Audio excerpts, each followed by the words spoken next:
Fala pessoal, meu nome é Salvino, tô aqui com o Lucas. Tudo bem, gente?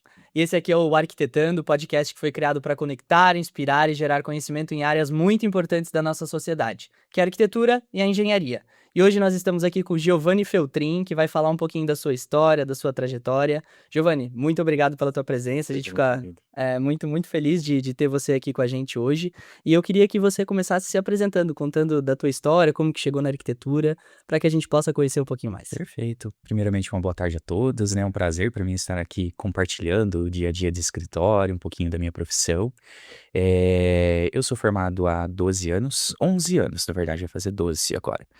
E eu atuo há mais ou menos 13, 14 anos. Eu passei num concurso público antes de acabar me formando e Legal. assumi como área administrativa, né? Então eu atuei já na área pública, já fui professor durante 3 anos e meio. E ao longo desses 13, 14 anos, fazendo projetos. Fazem 2 anos que eu tenho um estúdio, que trabalha com projetos residenciais, interiores, corporativos e residenciais, né. E antes disso eu tinha uma sociedade, durante 7 anos e meio, também trabalhando com a mesma temática. Então Legal, tenho 12, 13 anos de experiência. legal. Que bacana, né. Pô, Giovanni, a gente podia começar falando um pouquinho de processo, a gente adora falar de processos, né. A gente sabe a importância do briefing bem feito para um projeto, né. Como é que é isso, a parte do briefing para vocês hoje? Acho que processo é o segredo de todo escritório de arquitetura, né, É é o verdade. segredo e o gargalo. É maravilha. O briefing, na verdade, ele é a ferramenta onde faz tudo dar certo ou tudo dar errado no projeto. O briefing, ele é um questionário que a gente aplica, mas mais do que isso, não é aquelas questões engessadas. É o momento que a gente tem para conhecer o cliente. Então, como que eu aplico esse questionário? Eu não mando apenas para o cliente, eu faço essa entrevista com ele, e normalmente quando é um casal, né, no meu caso residencial, eu gosto de fazer a pergunta para que os dois respondam. Uhum. Porque quando eles respondem em casa sozinho, eu não sei se é um, é os dois ou é o outro que respondeu. Verdade. Nunca vem um acordo, né? Então ali a gente já consegue entender a dinâmica do casal, consegue entender os anseios. E esse briefing eu gosto de fazer ele muito visual. Então é as perguntas, mas o cliente me traz referências. Eu não mostro referências visuais para eles, imagens. Eu deixo o cliente buscar. Porque ao buscar essas referências, ele começa a se questionar. Ele vai entender o que ele gosta, o que ele não gosta, e eu deixo ele me explicar essas referências. Porque às vezes ele me apresenta um projeto ali que ele só gostou da cor da madeira. Não tem nada a ver a linguagem do projeto, mas é a cor da madeira. Então, se eu não extraio isso dele, meu briefing já começa Fica todo errado. enviesado. Então, eu procuro humanizar esse processo, deixar meu cliente falar mais do que eu.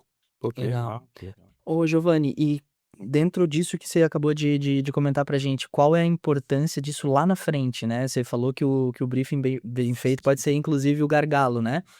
Que casos que tu pode exemplificar pra gente, ou dentro do teu entendimento, que vai ajudar muito lá na frente, já quase na execução, ou ainda na fase de projeto e tudo mais? O briefing, ele é um documento, né? Então, quando a gente gera essas respostas, nós precisamos transformar isso em ata e guardar, como a Bíblia ali do lado, não só para fazer o projeto. Porque lá na frente, na hora da execução, durante fase de projeto e execução, passam-se meses, às vezes até anos. Sim. Quando o cliente vê aquilo executado, por mais que ele pediu, às vezes não era aquilo que ele queria, ou até lá ele mudou de ideia. E se você não tem isso documentado, processual ali, vai ficar muito no boca a boca. O cliente vai falar, não era isso que eu queria. Mas daí eu fiz o que você quis. E se eu não tenho aqui o documento, como é que eu vou comprovar? Então é uma forma de resguardo também do escritório. Ele realmente é um documento que acompanha durante todo o processo. Evita essas situações. Outra questão também, o projeto, quando o cliente nos contrata, a entrevista é diretamente com ele. Mas quando a gente entrega o projeto, outras pessoas participam que a gente não tem controle. Então ele mostra pro cunhado, pra mãe, pro amigo. E aí essas pessoas começam a dar ideias. E aí aquele briefing inicial que a gente fez, se não está documentado aquilo, começa a se perder as informações.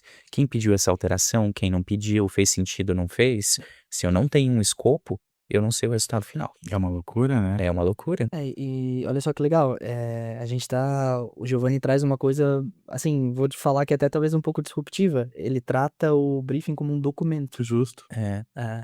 Legal. Que é um Mas norteador, né? isso vem muito, não era assim, isso eu aprendi em conversa com advogados mesmo, né? Então, eu tenho profissionais na família que foram me dando esses insights, desde atas de reunião, é muito importante as atas de reuniões a gente documentar, e para a equipe, porque nem todos os processos eu consigo estar 100% ao lado da equipe acompanhando.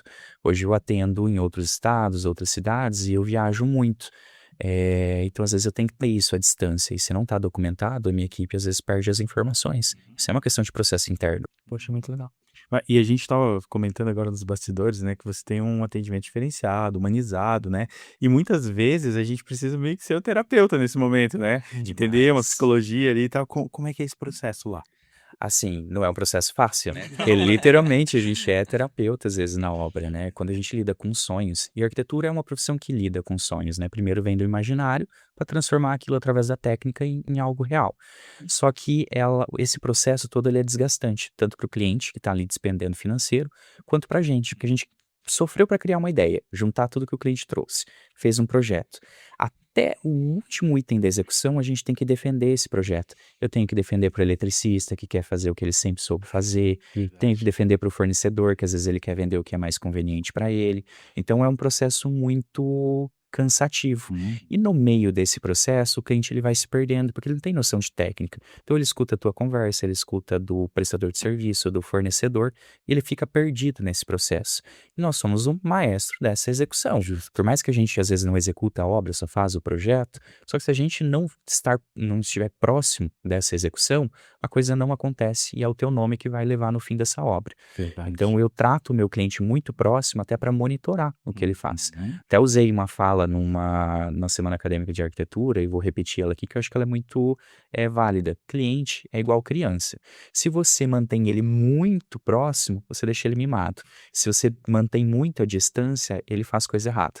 Então você tem que estar ele ali próximo monitorando o que acontece na obra, sem se envolver muito, porque você não tem responsabilidade técnica da execução, tem que respeitar esse processo, mas você não pode deixar o cliente sozinho lá, porque lá é o campo inimigo. Olha só. Perigo, né? É bem complexo isso. Legal. Demais. Não é comum a gente ter nesse nível, né? E eu até aproveito para te perguntar justamente isso. Primeiro, onde que tu buscou todo esse conhecimento, não só dentro da arquitetura, mas, pô, você falou de processo, você falou de gestão e tudo mais. Isso é uma coisa que veio contigo, tu se aperfeiçoou? Sem sombra de dúvidas, experiências que a gente vai tendo, ruins, positivas. Eu iniciei a minha carreira numa prefeitura de cidade pequena. Então, prefeitura de cidade pequena, como que funciona? Projetos menores, coisas direcionadas a questões políticas, então é um projeto que não tem tanto um olhar voltado para o usuário, mas sim, enfim, N coisas, outras questões, e processos que tendem a facilitar o trabalho do operador, né? Para não dizer também outras palavras. Boa, muito bom. Então, observando isso, eu fui entendendo a dinâmica. Por que que algumas operações às vezes demorava meses para acontecer, sendo que era algo simples? Então, o que era o agente por trás disso? Eram as pessoas. Então, como é que eu ajo com essas pessoas para que o processo destrave, sem me sobrecarregar? Então, o primeiro momento foi trabalhando realmente na prefeitura. Após isso, eu entrei num escritório aqui em Cascavel. É um escritório muito grande, que está há anos aqui no mercado, mais de 30 anos, só que totalmente sem processos. Então eu caí no olho do furacão com uma pasta gigantesca de clientes e sem processos de atendimento. Então com cada cliente era uma situação diferente. E eu sou muito metódico, eu sou introspectivo, observador e metódico ao mesmo tempo. E aquilo me incomodava, que às vezes a coisa não destravava, eu queria mais prático, então eu fui implantando, tentando entender como é que eu podia agilizar e tornando aquilo um processo.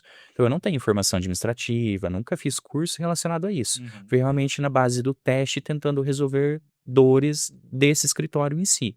E aí foi criando ali uma dinâmica, uma experiência, até o ponto que, para mim, onde eu estava, não valia mais a pena continuar, abri o meu escritório para continuar as coisas do meu jeito. Que bacana. Então é experiência realmente. E nem tudo dando certo, tá? Até hoje é um eterno realinhamento. Né? sim. A gente nunca para de aprender, né? Não, porque o cliente ele é único, né? Se eu atender você, você vai me pedir uma coisa e uma forma de atender. Se eu atender você ou teu colega, é outra forma. Então vai adaptando. Acho que é um inconformismo, né? Não aceitar que as coisas são daquele jeito e tentar melhorá-las, né? Exato. Então é a melhor escola, né? Melhor escola, melhor escola. Pô, Giovanni, agora aproveitando que a gente tá falando dessas coisas, né? Pro arquiteto tem essa questão da assinatura, né? Tu acabou de falar, tem a questão também do teu portfólio, do que tu vai deixar, né? Eu queria que você falasse para nós um pouquinho como é que conduzir isso com o cliente, porque muitas vezes a gente tá tentando fazer aquilo que o cliente quer, né? Vocês estão tentando isso, mas ao mesmo tempo também tem que respeitar a tua criatividade, o teu projeto de assinatura. É das grandes patologias hoje de escritório. projeto arquitetônico e de interiores era algo que tinha mais um cunho criativo, um cunho personalizado, realmente de exclusividade. Uhum. Hoje, graças à internet, referências visuais, até mesmo a IA, a coisa tornou muito aberta e popular. Então, o cliente ele pega a referência de um projeto que está acontecendo lá nos Estados Unidos, por exemplo. Ele vem muito engessado para o escritório. Então, eu já começo ali tentando desconstruir aquilo para que eu faça realmente um trabalho exclusivo. Nosso papel é trazer exclusividade. Justo. Então, essa autoria hoje, ela está muito difícil de ser implantada, porque o cliente ele já vem formatado. Então, o primeiro trabalho é isso, é mostrar para o cliente que a gente precisa buscar uma solução exclusiva para ele. Perfeito. Segundo gargalo, a minha solução exclusiva ela tem que se alinhar com o orçamento do cliente. Meu cliente não chega aqui na minha mesa com um valor, olha, quero gastar 600 mil. Nunca é assim, né? E nunca é assim. E mesmo que chegasse, até eu fazer o projeto, aquilo ir para orçamento, eu não sei o preço de mercado. Não é real, eu não consigo ter essa certeza. Então, o projeto, infelizmente, o que é feito aqui até o final da execução, ele passa por diversos realinhamentos. Então, ao que tem disponível no mercado, ao que tem disponível no orçamento do cliente, ao que dá para fazer no tempo que o cliente quer. Então, o conceito hoje que a gente faz, a gente defende uma ideia central. Não é mais os detalhes como era antigamente. E aí isso é uma dor pra gente, porque nós fazemos um produto, mas internamente nós estamos criando uma arte, é uma obra de arte. Claro. Então a gente sofre muito. É por isso que a terapia vem aí pra chetar. A gente tem que ter essa humildade de entender que pra gente nós temos essa visão, só que pro cliente é um produto. É uma casa, é uma loja, daqui 2, 3 anos pode ser que não seja mais dele, então não é uma coisa tão apegada quanto é pra gente. O sentimento é diferente. É diferente o sentimento. Sim, sem dúvida. Então, a maturidade profissional é saber lidar com isso. Legal. Bacana. A gente, acompanhando teu Instagram lá, a gente, e ainda falando de assinatura também um pouquinho, né? A gente viu, assim, projetos com texturas bem marcantes, assim, né? Com uma característica muito legal.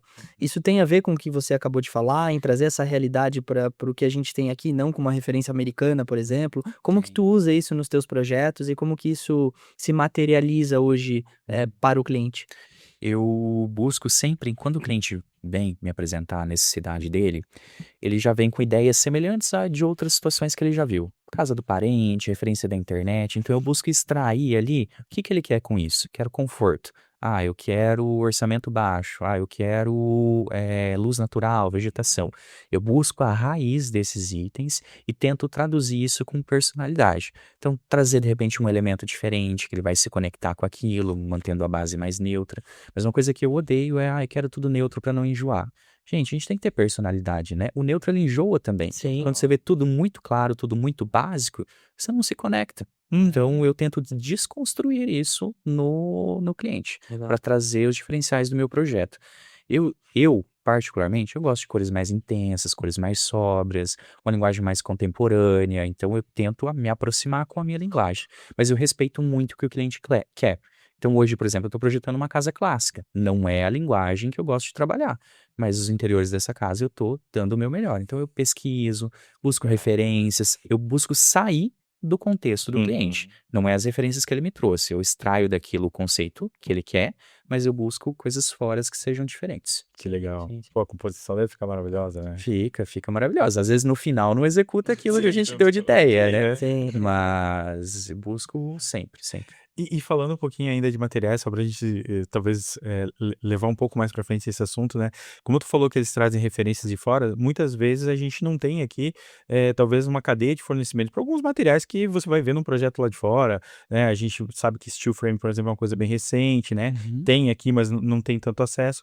Como é que tu faz pra fazer essa tradução pro cliente, né? De dizer pra ele, olha, isso aí a gente tem que pensar bem como faz. Né? Eu sou uma pessoa muito prática e realista. Eu falo, isso aqui não vai funcionar, Boa. isso aqui a gente consegue. Então, não vai funcionar e o cliente quer insistir naquilo, eu vou usar uma expressão que pode parecer ignorante, eu lavo as minhas mãos. Boa. Eu te dei aqui, eu sou a pessoa técnica na obra que entende o que está falando. Então eu te dei aqui o norte, você toma a tua decisão, mas sabendo, se você vai optar por aquilo que nós não temos respaldo técnico para saber se funciona ou não, você assume toda a bronca sozinho. Sim. Eu não participo disso. Muito justo. Então eu sou bem coerente nisso. Eu viajo muito, então eu busco muitas soluções do que eu vejo lá através dos meus parceiros aqui. E o bom disso é que hoje a coisa está muito globalizada, não se tem uma distância tão grande do que a gente encontra lá fora. O que se encontra de diferente é a forma de praticar esse produto. A forma de desenhar, a forma do marceneiro, do marmoreiro, trabalhar com essas peças. E aí a gente vai fazendo essas provocações para os nossos fornecedores. E eu realmente torno isso um jogo. Eu chego no fulano, olha, a outra loja já está trazendo essa novidade, você vai ficar para trás? A pessoa vai se movimentando, né? Sim. Então eu articulo para que aconteça da forma que eu gostaria. Tem soluções, por exemplo, eletrodomésticos. É uma coisa que eu busco lá fora, mas não se encontra tanto aqui. Então eu tenho que trabalhar com o que tem aqui.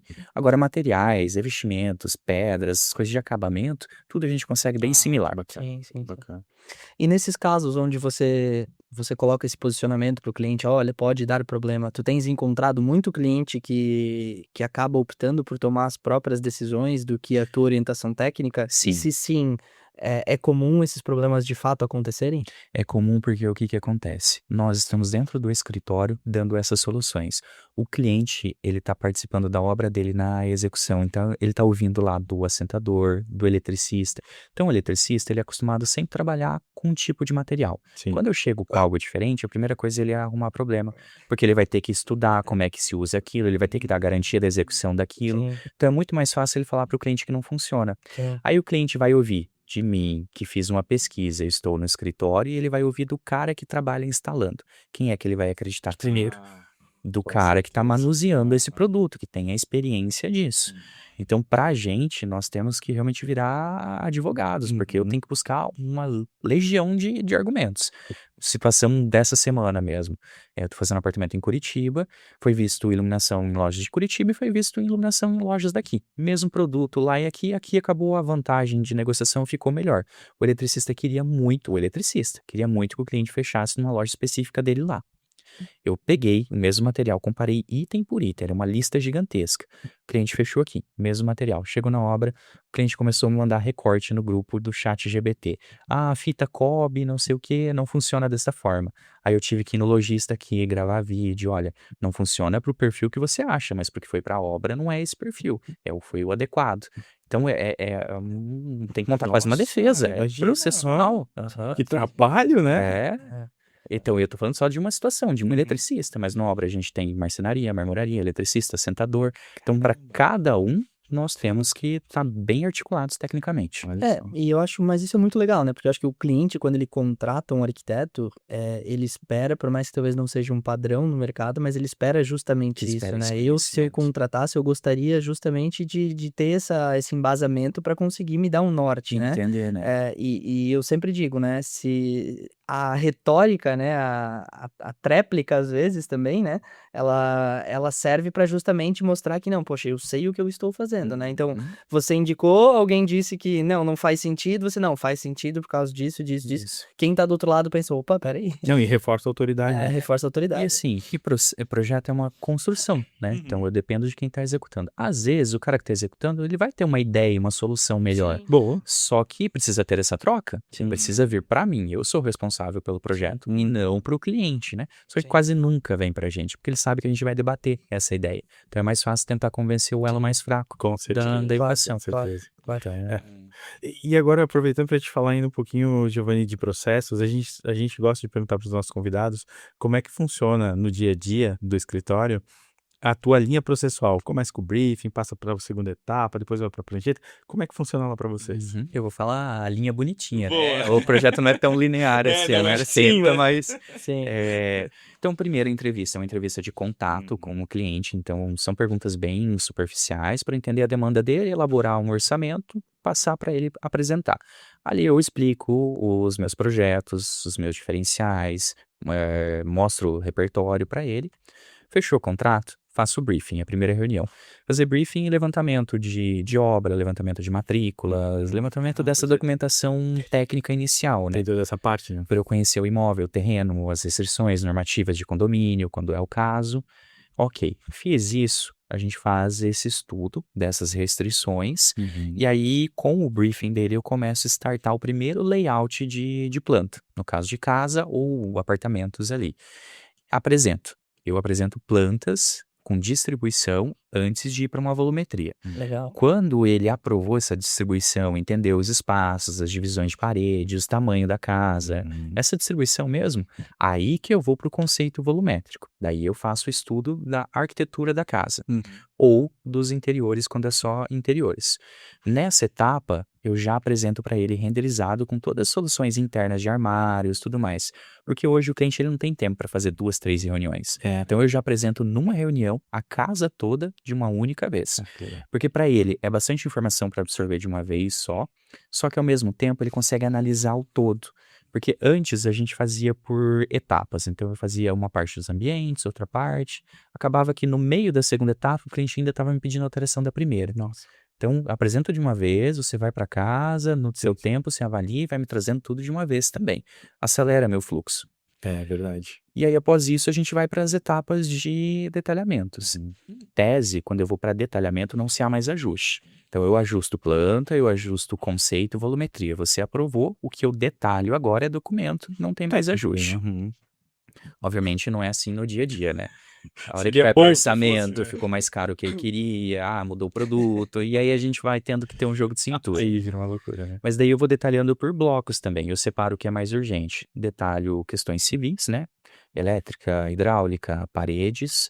Aí num segundo bloco eu detalho a parte de revestimentos, iluminação, gesso, conforme anda na obra. E aí, por fim, eu vou detalhando marcenaria, pedra, espelhos, que também vai chegando mais no final da obra. Então é bem processual. Legal. E aí, conforme eu vou detalhando o que é pertinente a acabamentos, eu orço para o cliente. Aí eu tenho uma planilha, onde o cliente ele preenche para mim até 3 fornecedores de cada segmento que ele quer orçar. Ele não tendo fornecedores, eu acrescento os meus parceiros. Então eu não imponho ninguém. Eu não trabalho com essa restrição. Embora é uma faca de 2 gumes, né? Porque quando eu não imponho essa restrição, o cliente às vezes me vem com um fornecedor que não é o adequado para o projeto. Só que quando eu imponho também, às vezes o cliente ele fica desconfortável. Então a minha premissa é sempre o cliente em primeiro lugar. Perfeito. Por mais que às vezes eu assumo problemas com isso. Sim. E eu ia te fazer justamente essa pergunta, né? Qual que é o papel hoje dos fornecedores dentro dessa linha que você tem de projeto, onde existe um cuidado técnico muito grande, né? Eu imagino que ao longo do tempo, da tua carreira, do teu escritório, tu foi desenvolvendo fornecedores que vão conseguir te ajudar a executar aquilo que você planejou. Sim. E como você bem falou agora, às vezes pode vir algum que não tá acostumado com essa dinâmica, né? Como que tu trabalha esses fornecedores hoje dentro do escritório para que fique alinhado com o teu projeto? Eu tenho uma lista de fornecedores do qual eu gosto e eu tenho uma lista negra que eu vou ali movimentando de vez em quando, né? Muito bom. Porque fornecedor, a ideia dele é vender. E às vezes ele não está preocupado com o projeto, ele está preocupado com a meta dele no final do mês. E às vezes ele atravessa o nosso projeto. Então o fornecedor que não respeita o meu projeto, não respeita esse diálogo, ele é o primeiro que vai para minha lista. E realmente eu trabalho com o cliente dessa forma. Olha, esse fornecedor aqui, se você quiser orçar com ele, tá tudo bem. Mas é esse as patologias dele. Eu deixo muito claro as situações que já aconteceram comigo. E aí com os fornecedores que eu gosto de trabalhar, eu sempre busco assim, olha, você tem que me dar a solução. O problema que aparecer na obra é comigo, que você alinha direito primeiro. Se tiver alguma situação que eu precise comunicar ao cliente, nós vamos comunicar juntos. Então eu tento blindar o meu cliente de situações de obra. Sim. Então às vezes acontece coisas em obra que o meu cliente nem sonha, que já foi resolvido. Pois lá na frente, numa conversa informal, dá risada e conta o que aconteceu. O cliente no processo ali, ele só vai atrapalhar. Para ele importa, pronto, sem problemas. E aí os fornecedores que me entregam as soluções, os materiais que eu quero, e essa transparência, acima de tudo, transparência e ética, é eles que eu seleciono para trabalhar comigo. E aí eu articulo realmente, eu deixo, quando, por exemplo, o cliente me trouxe algum fornecedor e eu não me alinhei com esse fornecedor, eu uso essas informações para tentar direcionar para o meu parceiro, porque para mim é menos dor de cabeça na obra, eu tenho um fluxo mais ativo e para o cliente importa o quê? Ele ter um bom produto no melhor custo possível. E para mim, me importa eu ter um bom produto, melhor custo para o cliente e a menor dor de cabeça. Com certeza. Então eu tenho mais itens a extrair dessa relação. Legal.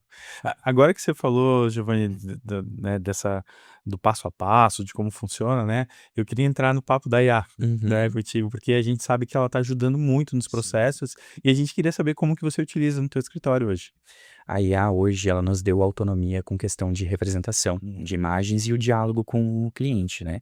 Então, o primeiro delas foi a representação. Antes a gente era refém de programas caríssimos para renderizar ou renderizadores externos. Então, me custava ali 100, 150 a imagem, às vezes, quando eu queria um padrão melhor. Uhum. E isso, pra gente, é um custo muito agregado em projeto. Aí o cliente altera 2, 3 vezes o projeto. Imagina eu tá pagando toda essa quantidade de imagens. E aí agora eu consigo fazer isso dentro do escritório com uma qualidade selecionada.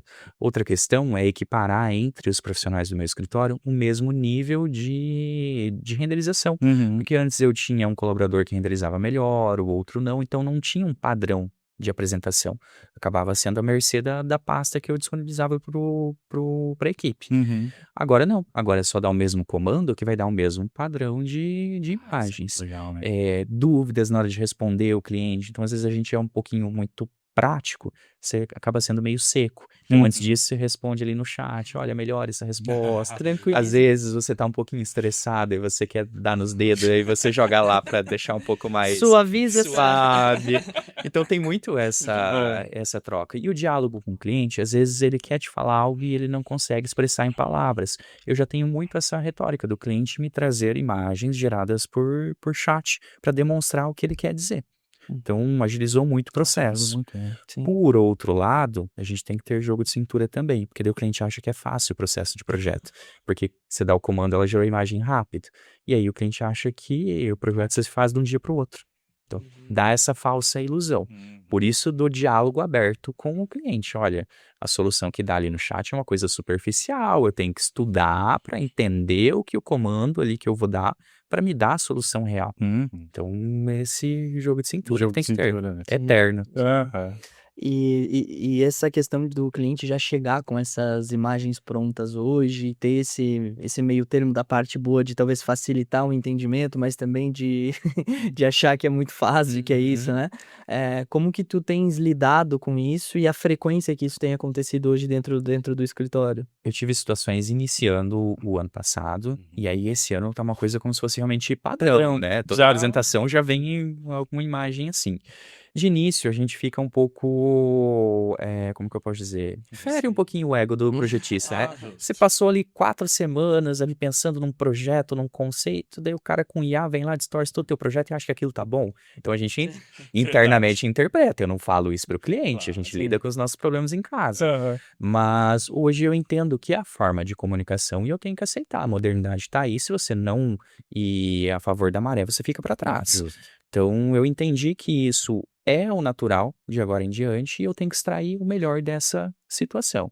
Então eu consigo hoje entender que a imagem que vem para mim, antes de eu dar qualquer resposta para o cliente, eu tenho que entender o que funciona daquilo e o que não funciona, porque o cliente lá ele tem uma imagem, mas de mim ele vai ouvir a técnica. Boa. Então se eu explico para ele, ele entende que aquilo é superficial. Agora, se eu não tenho argumentos, aquilo vai ser sempre a melhor solução para ele. Isso é muito bom, né? E, Giovanni, eu tenho uma curiosidade. Em que momento que esse cliente ele vem com essas referências? É lá na hora que ele tá querendo te contratar ou é depois já do briefing, no meio do processo? No meio Porque do isso muda processo, bastante, né? Muda bastante. Normalmente, quando a gente apresenta o primeiro projeto, que é a reunião de tudo aquilo que ele pediu no briefing, nunca se alinha 100%, porque o cliente às vezes visualiza aquilo que ele pediu, ele vai entender, opa, mas não era isso, acho que não ficou bom o que eu pedi. Então já começa a entrar aí o chat. Daí ele começa ele pensando através daquilo que eu apresentei e formulando para se expressar.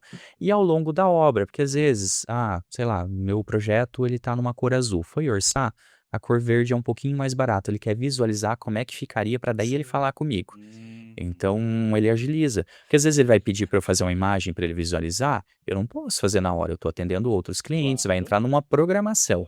Então ele agiliza esse processo de entendimento para ele. É aí que eu falei que entra essa questão da ansiedade, o cliente achar que é tudo muito fácil, Sim. né? Que a gente Sim. não dá plantão num monte de projeto, você está atendendo vários clientes ao mesmo tempo.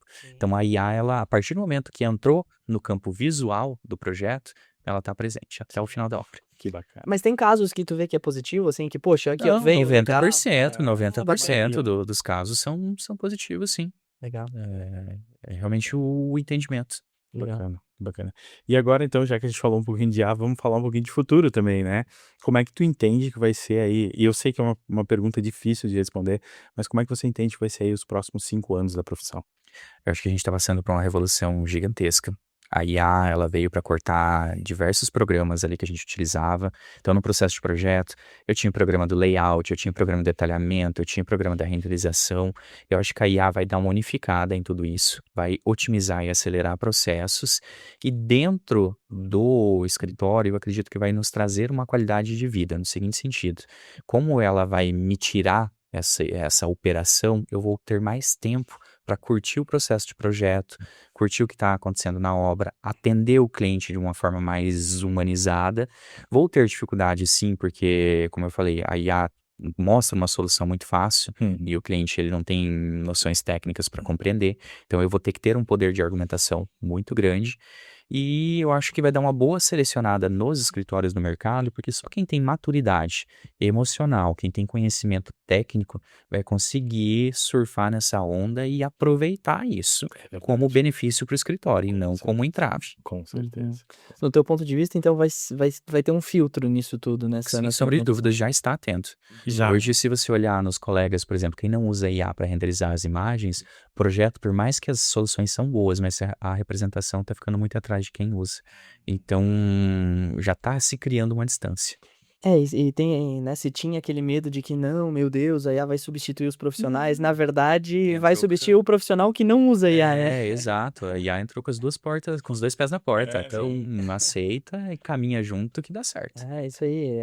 A gente sempre passou por revoluções, né? Então, Do desenho à mão pro CAD, do CAD pro Revit, e agora do Revit pra IA. E vamos lá. e até hoje nunca acabou, né? Exato.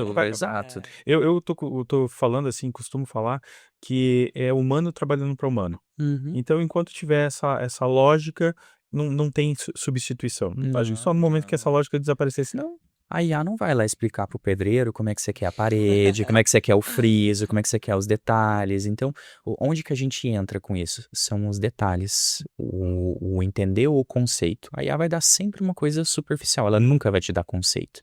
Ela pode te dar um texto bonito, ela pode te dar uma imagem bonita, mas é uma coisa vazia.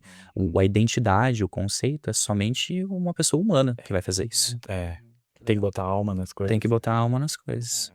E olha só, tem que colocar alma nas coisas. Eu vou chegar na parte que é triste, que a gente começa a terminar, né? Que infelizmente conversa boa, o tempo passa rápido, né? Nem fala, né? Voou, né? Exatamente. E aí eu quero aproveitar com essa finalização que você fez da alma aí, que você deixasse uma mensagem para os novos profissionais que estão vindo com o mercado, para que eles passem desse filtro aí de maneira positiva, né? Preparados, né? E que possam aí contribuir no futuro da arquitetura, né? Porque quanto mais profissionais bons, a gente entende que o mercado se nivela por cima e é bom para todo mundo, né? Às vezes o pessoal olha a concorrência como algo negativo e, na verdade, ela é extremamente positivo para desenvolver todo mundo, né? Exatamente. É uma coisa que eu sempre falei para os meus alunos e repito toda oportunidade que eu tenho de encontrá-los. Primeiro de tudo, a gente tem que ter paciência. Não é da noite para o dia que você tem sucesso profissional. E a arquitetura, você só tem sucesso quando você tem maturidade. E maturidade você não acelera. Não tem como você acelerar. Em nenhum ano você adquire maturidade. Não tem. Arquitetura você tem maturidade com 10 anos de atuação. Aí você começa a caminhar de verdade. Antes disso é só tropeçando. Não tem nada que acelera esse processo. Então, parar de olhar para os colegas, parar de olhar para o lado, que cada um tem a sua história. Você voltar esse olhar para ti, buscar a sua identidade, porque isso é que traz diferença. Não é ferramentas, não é nada. Começa consigo. Você ter paciência, respeitar, entender onde você quer chegar e aí você tornar isso um plano de ação. Então, diferente do tempo, diferente da pessoa, diferente da tecnologia, se você tiver esse entendimento, as coisas dão certo. Que legal, que mensagem. E pra gente é muito legal, né, Lucas? Escutar, entender que o papel do arquitetando hoje, ele é de inspiração e de referência para outras pessoas que estão vindo, né? Então hoje o Giovanni, ele com certeza, sem saber, vai ter alguém assistindo esse vídeo, olhando, ouvindo o que ele tá falando e vai, poxa, faz sentido e vai inspirar. Eu fico feliz. Se chegar pelo menos em uma pessoa que realmente entenda a mensagem, Sim. acho que o propósito da nossa conversa já foi atingido, né? E o objetivo é exatamente esse, exatamente. Mas tem uma parte importante agora também. A gente não pode esquecer. Exatamente. Giovanni, para contratá-lo, como que faz, em que rede social que entra, que telefone que liga, que manda Perfeito, chegamos mensagem? no ápice, né? Agora é a parte boa, né? É a parte boa. Hoje eu trabalho ali pelo WhatsApp, então, e pelo Instagram, meu canal de divulgação. Uhum. Então, o @gfeltrin, né? Uhum. É a minha página pessoal e profissional. Através dali eu tenho os meus dados, contato, o endereço e eu respondo por WhatsApp. Ah, show. O contato de WhatsApp que tá lá é o meu pessoal. Então, meu cliente já desde o primeiro momento, o canal é direto comigo. Pô, que legal. Que legal. Muito Muito bom. importante. Lucas, vou te fazer uma pergunta. O pessoal acho que já sabe qual que é. Eu acho que principalmente agora, né? É. Pra gente ter mais conversas como essa, escutar mais mensagens boas dessa, o que o pessoal tem que fazer? Tem que se inscrever lá no canal do YouTube, tem que seguir os nossos convidados e seguir a gente lá no Instagram também. Giovanni, muito obrigado pela tua presença, Muito obrigado. pelas palavras. Foi muito bom conversar contigo hoje, genuinamente, de verdade. A gente tá muito feliz pela tua presença, disponibilizado um tempo aqui no meio de compromisso. Você comentou com a gente que Pra tem, mim é uma honra. Então a gente fica muito lisonjeado mesmo e conte com a gente pro que você precisar, tá bom? Obrigado. É um prazer. Obrigado. Até Gente, mais. até mais. Até o próximo episódio. Valeu.